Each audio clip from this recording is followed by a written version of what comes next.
Hi and welcome. In this video, we continue our journey through applications of derivatives with introduction to optimization. Recall that a function y is equal to f of x is in fact a relationship between x as independent variable and y as dependent variable, each of which represents an object, for example, price and demand.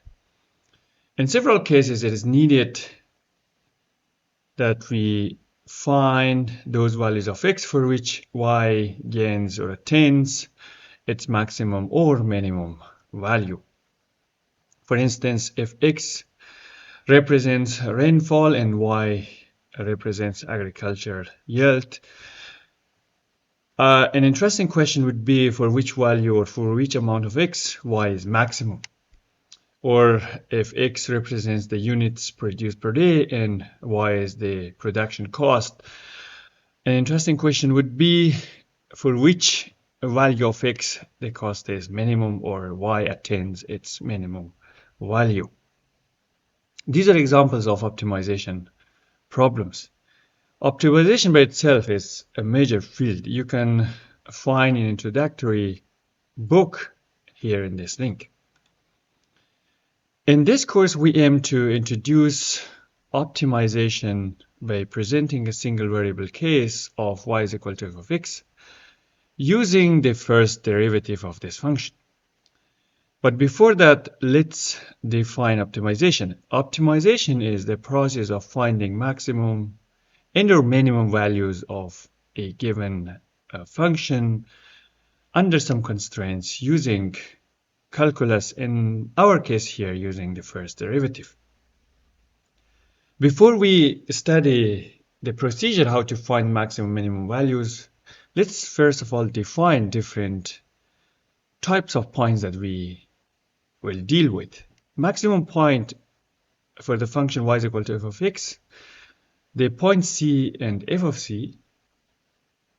Remember that c is the value of x, f of c is the corresponding value of y, is maximum point for the function y is equal to f of x if f of c is bigger or equal to f of x for all x in the domain of f.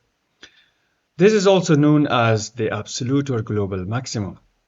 The minimum point is defined the other way around. This point is a minimum, in this case absolute or global minimum, if f of c is smaller or equal to f of x for all x in the domain of the function.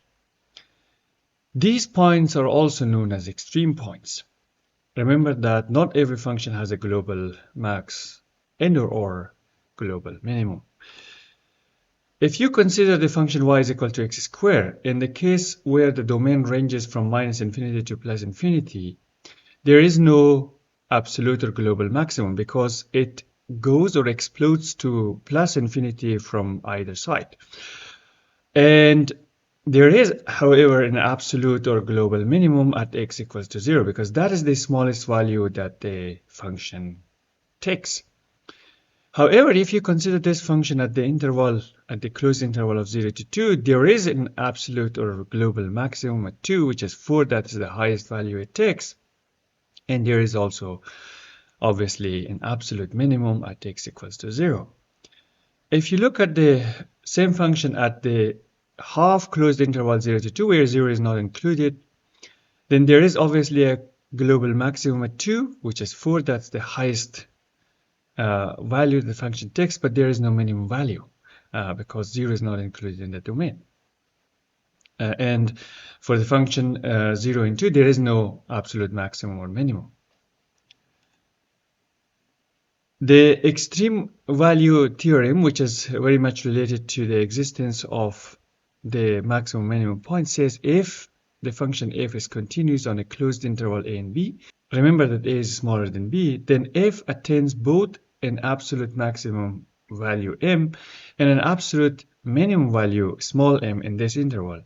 That is, there is a number x1 and x2 in this interval such that f of x1 is equal to small m and f of x2 is equal to the capital M, and of course m is smaller or equal to f of x and smaller or equal to capital M for every other x in a and b.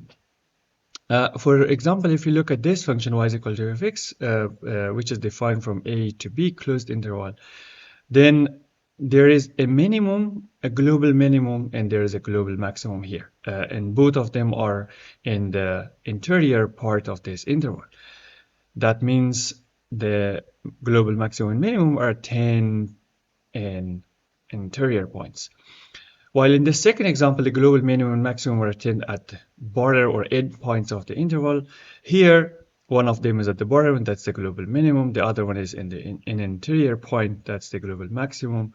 In this example, we have a global minimum at an interior point, while the global maximum is at an endpoint. The counterpart are local maximum and local minimum. A function f has a global maximum value at point C within its domain D if f of x is smaller than f of c for all x and d lying in some open interval containing c. Remember that this open interval is a subset of the domain of the function. A function has a local minimum at point C within its domain if f of x is bigger than f of c for all x and d lying in some open interval containing c. If we look at this example here, this function has a global maximum here at this point, at point D. That's a global maximum. And it has a global minimum at point A. That's the smallest value that the function can attain.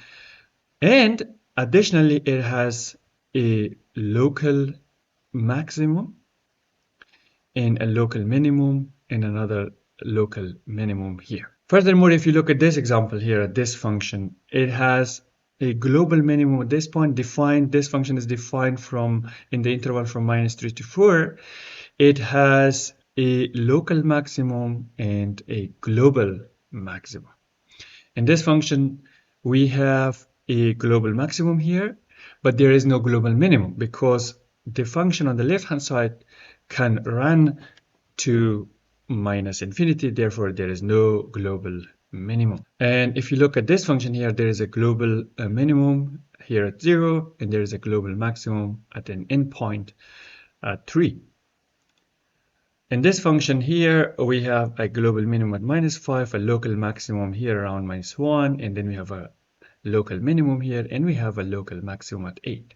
In this function, again, we have a global minimum. We do not have a global maximum because the function is exploding to +infinity from the right-hand side. And finally, in this function, we have a local maximum and a local minimum, but there is no global maximum because it explodes to +infinity on the right-hand side and it goes to -infinity on the left-hand side. Further examples are to follow.